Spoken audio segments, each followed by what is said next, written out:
The night didn't begin with violence. It never did. It began with music, soft, distant, almost fragile, as it slipped through the open windows of Harlem's crowded streets, blending with laughter, footsteps, and the quiet resilience of a community that had learned to carry both joy and burden in the same breath. Neon lights flickered above storefronts, casting long reflections across wet pavement, and for a moment, just a moment, everything felt normal.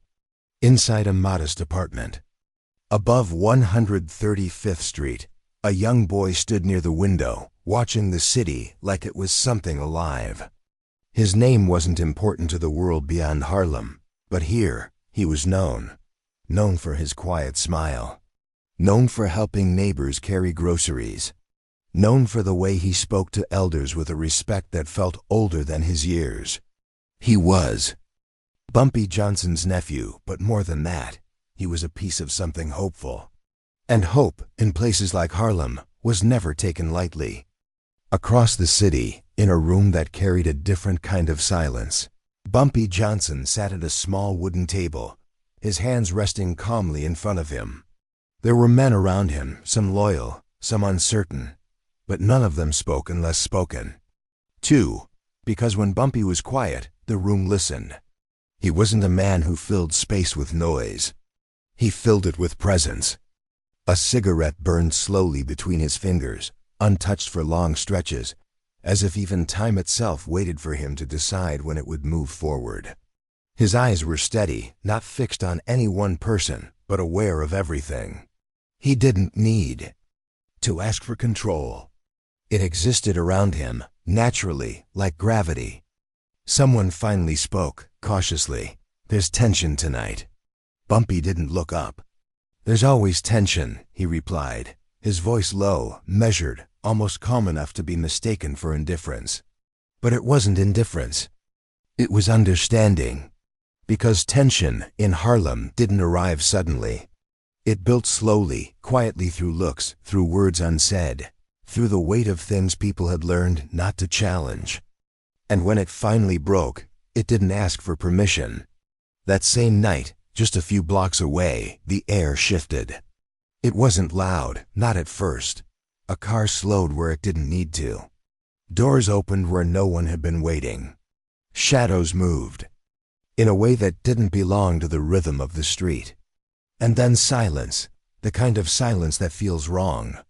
The kind that makes people close their curtains without knowing why. The boy had stepped outside only minutes earlier. No one saw the exact moment everything changed. Or maybe they did, but chose not to hold on to it. Because sometimes survival means letting memory blur at the edges. What mattered was what came after. The sound didn't echo the way people expect violence to echo. It didn't announce itself. It didn't demand attention. It simply happened, and then it was gone, leaving behind something heavier than noise, absence. By the time anyone reached the street, the car was already gone, and so was the sense of safety. Word didn't travel through official channels. It never did. It moved through whispers, through hurried footsteps, through doors opening, just enough to let fear pass from one home to another. Within minutes, Harlem knew something was wrong. Within an hour, it knew something worse. By midnight, it knew exactly what had been taken. When the news reached Bumpy, no one rushed to deliver it. No one wanted to be the one to carry that weight into the room. Because they all understood something. It wasn't just about loss. It was about what that loss meant. Finally, one man stepped forward. He didn't speak immediately. He just stood there, as if waiting for the right moment, though everyone knew there wasn't one. Bumpy looked at him, not impatient, not demanding, just present. "Say it," Bumpy said quietly. And so he did. The words fell into the room like something fragile, something that couldn't be taken back once released. For a brief moment, just a fraction of a second, something shifted in Bumpy's expression. Not anger, not grief. Something deeper. Something controlled. Then it was gone. The room expected a reaction, a command. A decision that would set everything in motion. But Bumpy didn't move. He leaned back slightly in his chair, his fingers still resting against each other, his gaze lowering as if the answer wasn't in the room, but somewhere beneath it. Seconds passed, then minutes. No one dared interrupt. Finally he spoke. Who was there? It wasn't the question they expected. It wasn't about revenge. It wasn't about retaliation. It was about truth. And that changed everything, because truth requires patience. It requires clarity. It requires something far more difficult than anger, restraint. Names began to surface, slowly at first, then with more certainty, witnesses, fragments, details that didn't seem important on their own, but together began forming something larger. Bumpy listened to every word, not reacting, not interrupting, just absorbing. Outside, Harlem held its breath, because it had seen this before, not this exact moment, but moments like it. Moments where injustice arrived wearing the same quiet face, leaving behind the same unanswered questions. And more often than not, those questions stayed unanswered. But something felt different this time. Maybe it was the way Bumpy wasn't rushing. Maybe it was the way he wasn't allowing emotion to dictate action. Or maybe it was the way his silence didn't feel empty, it felt intentional. Across town, Dutch Schultz heard the news in a setting far removed from Harlem's grief. His world operated on different rules, different expectations. Power was displayed, asserted, proven. But even he understood that this wasn't a situation that could be measured in the usual ways. Johnson's nephew, someone said, almost casually.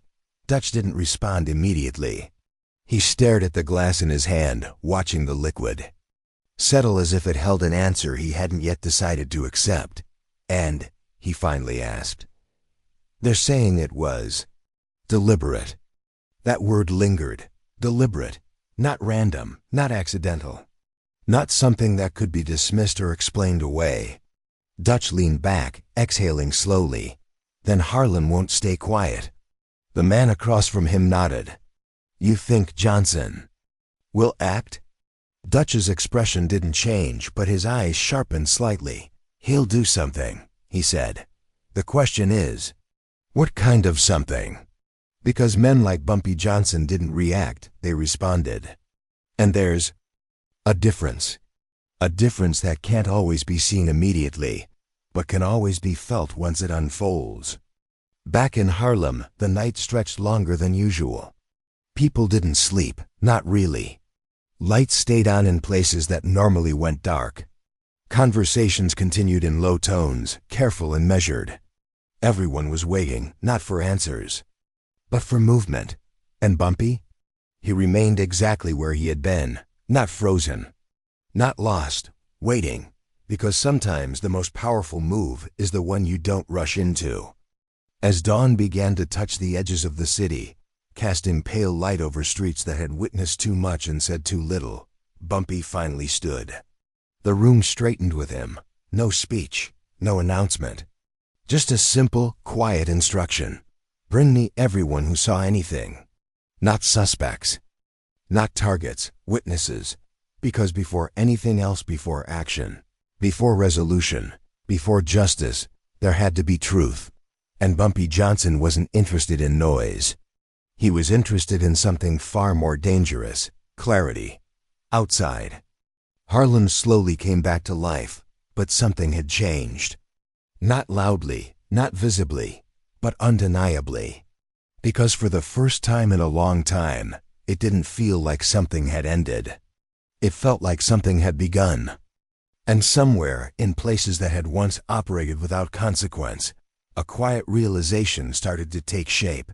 This time, things might not disappear. Sometimes the most powerful response isn't the one that strikes first, but the one that refuses to look away. By the time the second night settled over Harlem, the city no longer felt like a place. It felt like a question, not the kind asked out loud, not the kind anyone could answer directly, but the kind that lingers in the air and follows you home, sitting quietly in the corners of rooms where people pretend everything is still the same. It wasn't. Everyone knew it wasn't. The streets still carried music. The shops still opened. The trains still moved. But beneath it all, something had shifted. Something invisible but undeniable. A life had been taken in a way that wasn't just cruel, it was meant to send a message. And Harlem understood messages like that.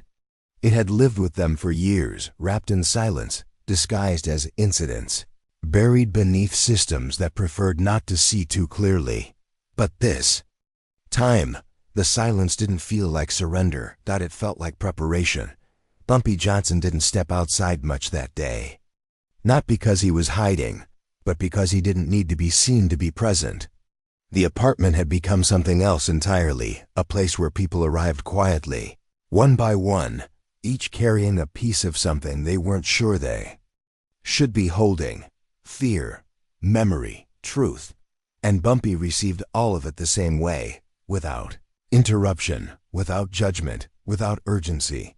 He sat at the head of the room, not like a man in power, but like a man in control of himself, and that, to those who understood him, was far more significant. His posture never changed. His tone never shifted. Even as the stories began to take shape, fragments of what had happened, glimpses of who had been there, he didn't react the way others expected. He didn't raise his voice. He didn't curse. He didn't demand vengeance. He listened. And somehow, that made people speak more honestly. On the third day, the pattern became clear. What had happened that night was not random. It wasn't chaos. It wasn't confusion. It had structure, timing, intention. There were moments that aligned too precisely, movements that suggested planning rather than impulse. And that realization didn't create anger in the room, it created something heavier, understanding.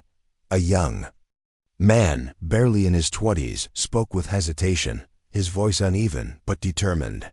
They weren't looking for trouble, he said. They knew exactly what they were doing.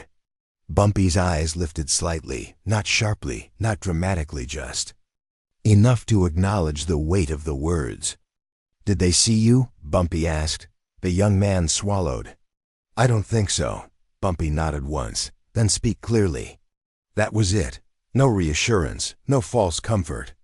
Just permission to tell the truth without fear of how it might sound. And that changed everything. Because fear doesn't just silence people, it distorts them.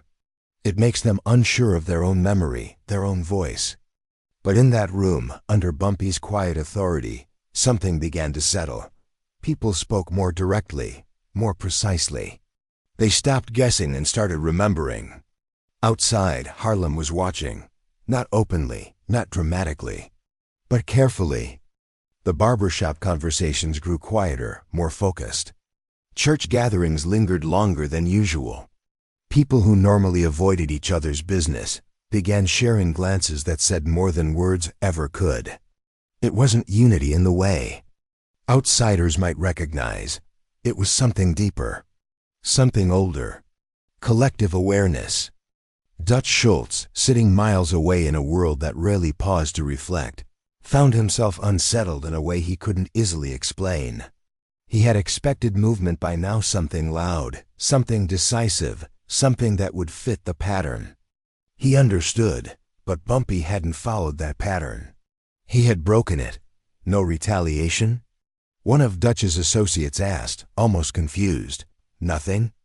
Dutch shook his head slowly. No, he said. Something worse. The room went still. What could be worse than retaliation? Dutch looked up, his gaze sharp now, focused. Control, he said quietly. When a man controls a situation like this, he doesn't need to react. He lets everyone else realize what's already happened. And that realization had begun to spread. By the fourth day, the whispers had turned into something more structured. Not organized in the traditional sense, no meetings, no announcements, but connected. Stories that matched. Timelines that aligned. People who had never spoken to each other before now finding their accounts overlapping in ways that couldn't be ignored. And still no violence. That was what made it powerful. Because those who expected chaos were left waiting for something that never came. Instead, what came was clarity. On the fifth day, Bumpy did something no one expected. He stopped asking questions. The room, once filled with voices, fell into a different kind of silence. Not uncertain, not afraid. Just complete. There was nothing more to gather, nothing more to confirm. The picture had formed, and Bumpy knew it. He stood slowly, adjusting his coat with the same calm precision he brought to everything else. The men around him straightened instinctively, as if something was about to begin. "Is that it?" one of them asked carefully. Bumpy looked at him, not coldly, not harshly, just directly. "That's enough," he said. "Enough. Not for revenge. Not for retaliation. For truth." And with that, he stepped out into the street for the first time since the night everything had changed. Harlem didn't stop when he walked by. It didn't need to. But people noticed. Not because he demanded attention, but because his presence carried something undeniable. He wasn't walking like a man burdened by grief. He wasn't walking like a man seeking confrontation. He was walking like a man who had already made his decision and didn't need to announce it. That kind of certainty has a way of spreading. By the sixth day, the city itself seemed to shift around that certainty. The police, who had initially treated the situation as something distant, something contained, began to feel a pressure they couldn't quite define, not from protests, not from headlines, from consistency. Too many accounts, too many details aligning too perfectly, too many people now aware of what had been done and unwilling to pretend otherwise. And still no chaos. That was what unsettled them most. Because chaos could be managed. Silence, when it carried truth, could not. That afternoon, Bumpy walked into the station. Alone. No one announced him. No one stopped him. The room didn't react immediately, but it changed. The kind of change that doesn't show on the surface, but can be felt by everyone inside it. He approached the desk, placed a folder down, and spoke in the same tone he had used all week. "These are statements," he said, "signed, verified." The officer looked at the folder, then at Bumpy, uncertain. "You're bringing this here?" he asked. Bumpy met his gaze, calm and unwavering. "You said you needed clarity," he replied. "This is clarity, no accusation, no demand, just fact." And with that, he turned and walked out. No one stopped him, because no one knew how. On the seventh day, Harlem gathered, not in anger, not in protest, but in presence. People stood together in a way that didn't need explanation. It wasn't organized, it wasn't directed, it was understood. Bumpy stood at the edge of it all, just as he always did, not at the center, not seeking recognition, just watching, ensuring, measuring what had changed. A man stepped beside him, older, worn by years that had taught him to expect disappointment. "Is this going to matter?" he asked quietly. Bumpy didn't answer immediately. He looked out at the crowd, at the faces that had chosen not to look. Away this time, at the quiet strength that had replaced fear. Then he spoke. "They can ignore one voice," he said. "They can ignore 10. But they can't ignore something that refuses to disappear." The man nodded slowly, understanding, settling in. Because this had never been about making noise. It had been about making truth visible. And once truth becomes visible, it doesn't need permission to exist. As the sun began to set, casting long shadows across a community that had endured more than it should have, something shifted once again, but this time it wasn't fear. It was recognition. Not just of what had been taken, but of what remained: dignity. And in that quiet, powerful stillness, Harlem didn't celebrate. It stood. And for the first time, those who had once acted without consequence began to understand. Something they had never fully considered before. They were no longer unseen. They were no longer unquestioned. And most importantly, they were no longer in control of the silence. When silence carries truth, it doesn't hide injustice, it exposes it. By the 8th morning, Harlem no longer felt like it was waiting. It felt like it had already decided something. Not loudly, not in a way that could be written down or easily explained, but in the way people moved, in the way they held eye contact a second longer than before, in the way doors stayed open just a little wider, as if the entire neighborhood had agreed, without saying it, that silence would no longer mean absence. It would mean presence. It would mean awareness. And awareness, once shared, becomes difficult to control. The folder Bumpy Johnson had left at the station the day before had not been ignored. It couldn't be. Not because the system suddenly cared more than it had before, but because the weight of what it contained had changed the balance. Statements that aligned too cleanly, names that appeared more than once, timelines that left no comfortable gaps for dismissal. It wasn't emotion. It wasn't speculation. It was structure. Inside the station, conversations had begun quiet, cautious, and carefully framed in language that tried to maintain distance from what was becoming increasingly undeniable. Some wanted to move slowly, to review, to verify, to find a way to reduce what had been handed to them into something less inconvenient. Others, fewer but more aware, understood the danger of doing nothing. Because doing nothing, this time, would not go unnoticed. Across town, Dutch Schultz stood near a tall window, looking out over a city that suddenly felt less predictable than it had the week before. He had spent years understanding power, how it moved, how it shifted, how it could be taken, and how it could be lost. But this wasn't power in the way he recognized. This was something quieter, something steadier. And for that reason alone, it unsettled him. He didn't push, one of his men said, standing a few feet behind him. Didn't force anything, just handed it over. Dutch nodded slightly, his eyes still fixed on the streets below. That's why it works, he said. The man frowned. Works how? Dutch turned slowly, his expression thoughtful, almost reluctant in its respect. Because now it's not his fight anymore, he replied. It's theirs. Back in Harlem, Bumpy Johnson sat in the same chair he had occupied for days, but the room around him felt different now. Not heavier, not tense, clear. The questions had been asked. The answers had been gathered.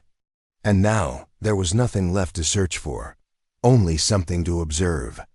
A younger man paced near the wall, unable to settle, his energy sharp and restless. We just wait now? He asked, frustration slipping into his voice, despite his effort to control it. Bumpy didn't look up immediately. He let the question sit in the air for a moment, as if allowing it to reveal more than just impatience. Then he spoke. We don't wait, he said calmly. We watch. The man stopped pacing. For what? Bumpy's eyes lifted, steady and precise. For what they choose to do with the truth. That answer didn't satisfy the need for action, but it replaced it with something more difficult. Discipline. Because watching requires restraint. And restraint, in moments like this, is harder than any reaction. By midday, the shift began to show itself. Not in Harlem first, but in the places that had long believed they operated beyond its reach. A question was asked inside the station that no one had asked before, at least not this directly. What happens if we ignore this? No one answered immediately. Because the answer was obvious. You couldn't, not anymore. Not when too many people already knew. Not when the story had moved beyond a single moment and become something shared. Something carried by a community that had chosen, collectively, not to forget. The investigation, slow, cautious, wrapped in careful language, began to move. Not quickly enough to satisfy anger, but clearly enough to confirm something had changed. Word reached Harlem the way it always did, not through announcements, not through official statements, but through subtle shifts in tone, in conversation, in the way people spoke about what might happen next instead of what will never happen. And when that shift reached Bumpy, he didn't react. He simply nodded once, as if confirming something he had already expected. That afternoon, he stepped outside again. The streets greeted him the same way they always had, not with noise, not with spectacle, but with quiet recognition. People didn't stop what they were doing. They didn't gather around him, but they noticed. And in that noticing, there was something new, not fear. Not even respect in the traditional sense. Trust. A small boy stood near the edge of the sidewalk, watching Bumpy pass with wide, curious eyes. He didn't speak. He didn't move closer. But he didn't look away either. Bumpy met his gaze for a brief moment, just long enough to acknowledge it, then continued walking. That was all it took. Because sometimes the smallest exchanges carry the deepest meaning. By the 9th day, pressure had begun to form in places it had never formed before. Not from outside forces, from within. Questions turned into concerns. Concerns turned into discussions. Discussions turned into decisions that could no longer be delayed without consequence. And with each step, the system found itself doing something it rarely did willingly, responding. Not because it wanted to, but because it had to. Dutch Schultz heard the developments late that evening. He sat alone this time, no audience, no conversation, just the quiet understanding that something unusual had unfolded. He didn't threaten anyone, Dutch murmured to himself. No force, no spectacle, no chaos, and yet it moved anyway. There was a pause, long enough for the thought to settle. Then, almost reluctantly, he added, "That's power." Back in Harlem, the gathering that formed that night was different from the one before. It wasn't about holding ground anymore.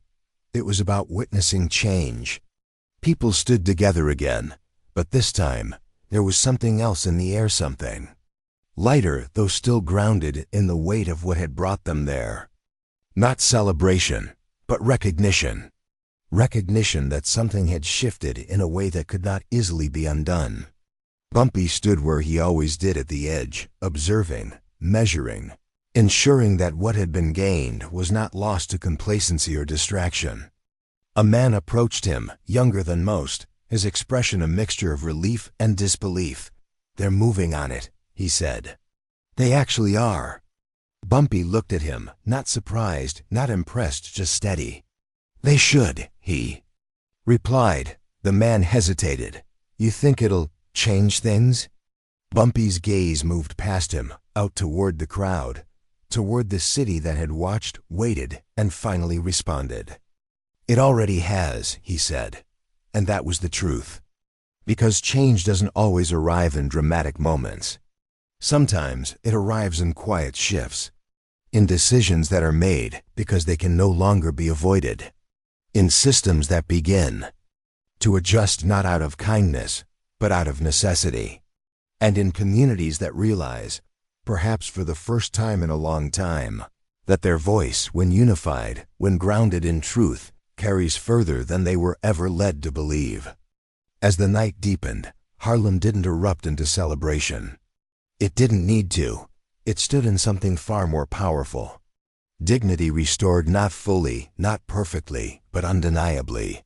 And somewhere in offices where decisions were being finalized and consequences carefully measured, there was a new understanding forming, quiet, uncomfortable, but real. This wasn't something that could be buried.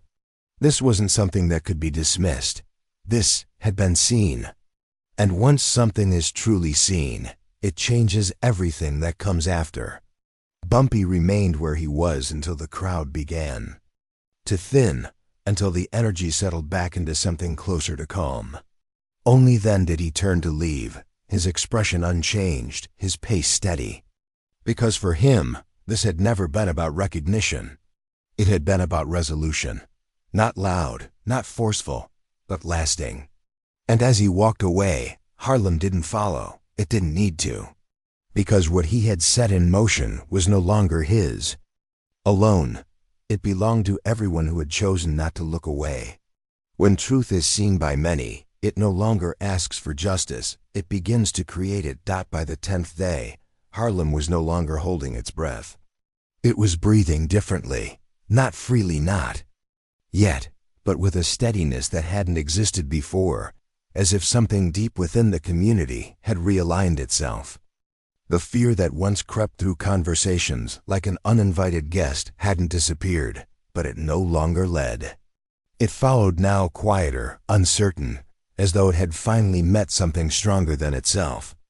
In the days that had passed, something extraordinary had unfolded, and not in spectacle, not in headlines, but in the spaces people often overlooked. Truth had moved, not loudly, not aggressively, but persistently. And now it had reached places that could no longer pretend. It didn't exist. Inside the station, the weight of that truth had settled into something unavoidable. Files had been reviewed more than once. Statements reread, cross-checked, aligned. Names repeated in ways that made coincidence impossible. There were no dramatic breakthroughs, no sudden revelations, just the slow, undeniable accumulation of clarity. And clarity, when it becomes complete, demands a response. A senior officer sat at his desk, staring at the folder that had once seemed like just another set of papers. It no longer looked that way. Now it looked like a decision. "What are we waiting for?" someone finally asked from across the room. The officer didn't answer immediately. His fingers tapped lightly against the desk, not in impatience, but in thought. Because this wasn't just about action, it was about consequence. Not just for those involved, but for the system itself. "They're watching," another voice added quietly. That was the part no one could ignore. Harlem wasn't shouting. It wasn't protesting. It wasn't demanding. It was watching. And being watched, in that way, changes everything. Across the city, Dutch Schultz sat in a dimly lit room, the usual. Confidence in his posture softened by something closer to contemplation. He had spent his life understanding how power worked, how it was taken, how it was displayed, how it was maintained. But what he had witnessed over the past 10 days didn't follow those rules. It rewrote them. "He didn't push," Dutch said slowly, almost as if repeating the thought would help him fully grasp it. "He didn't force anything." The man across from him nodded, and still, it moved. Dutch exhaled quietly, a faint, almost reluctant smile touching the corner of his mouth.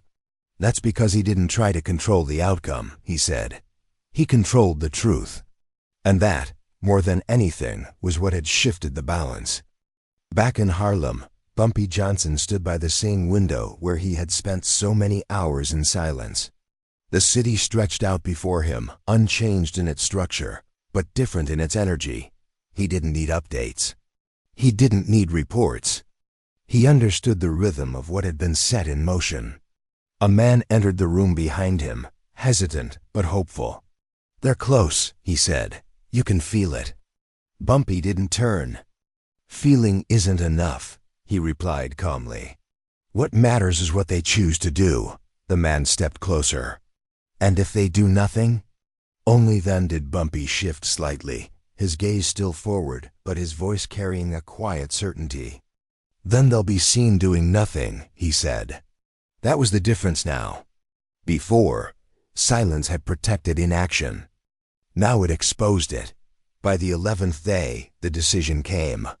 Not announced with urgency, not delivered with pride, but carried out with a careful awareness that it would be seen, measured, remembered. Action was taken, not perfectly, not completely, but undeniably. And when word reached Harlem, it didn't erupt. It absorbed. People didn't cheer. They didn't gather in celebration. They acknowledged it the way something meaningful is always acknowledged, not loudly but deeply. Because this wasn't just about what had been done. It was about what it represented. For the first time in a long time, something that should have happened did, That evening, the streets carried a different kind of quiet, not heavy, not tense, resolved. Bumpy walked through Harlem as he always did, without announcement, without expectation. But the way people looked at him had changed. Not in admiration alone, but in understanding. They saw what he had done, not through force, not through fear, but through discipline, through patience, through a refusal to let truth be buried. A young man approached him cautiously, the same one who had paced the room days earlier, unable to understand why nothing seemed to be happening. "I was wrong," he said quietly. Bumpy stopped, turning just enough to face him. The young man swallowed, searching for the right words. I thought if we didn't act fast, nothing would change." Bumpy studied him for a moment, not critically, not dismissively, just thoughtfully. "Most people think that," he said. The young man nodded. "But you didn't." Bumpy's expression remained calm, but there was something deeper in his eyes now, something reflective. "I acted," he said. "Just not in the way you expected." The young man lowered his gaze slightly, understanding settling in. Because action doesn't always look like movement. Sometimes it looks like restraint. Sometimes it looks like patience. And sometimes it looks like trusting that truth, when handled correctly, can do what force never could. Later that night, as Harlem settled into a quieter rhythm, Bumpy returned to the same place where everything had begun, the same chair, the same room. But it didn't feel the same. The weight that had once filled the space had lifted, not entirely, not permanently, but enough to allow something else to exist in its place. Peace, not complete, not permanent, but real. A man sat across from him, older, wiser, his voice carrying the kind of calm that only comes from having seen too much and expected too little. "You didn't raise your voice once," he said. Bumpy allowed himself the faintest hint of a smile. "I didn't need to," he replied. The man leaned back, shaking his head slightly in quiet admiration. Most people would have done the opposite. Bumpy's gaze softened, just slightly. "Most people are trying to be heard," he said. "I was making sure the truth was seen. That was the difference. Because being heard can be ignored, but being seen cannot. Outside." Harlem slept differently that night. Not because everything had been fixed, not because the world had suddenly become fair, but because something had been proven. That silence, when chosen with purpose, is not weakness. That patience, when guided by clarity, is not inaction. And that dignity, when protected with discipline, cannot be taken, it can only be recognized. As the city lights dimmed and the night settled into its familiar rhythm, something else lingered beneath the surface. A quiet understanding, not just in Harlem, but beyond it. That the rules had shifted. That the ground was no longer as certain as it once seemed. And that there were now consequences not just for actions, but for the absence of action. Bumpy stood once more, moving toward the window, his reflection faint against the glass. He didn't look like a man who had won. He looked like a man who had done what needed to be done. Nothing more, nothing less. And as he turned away, leaving the room exactly as he had found it, one truth remained steady, unshaken, undeniable. He had not forced the world to change.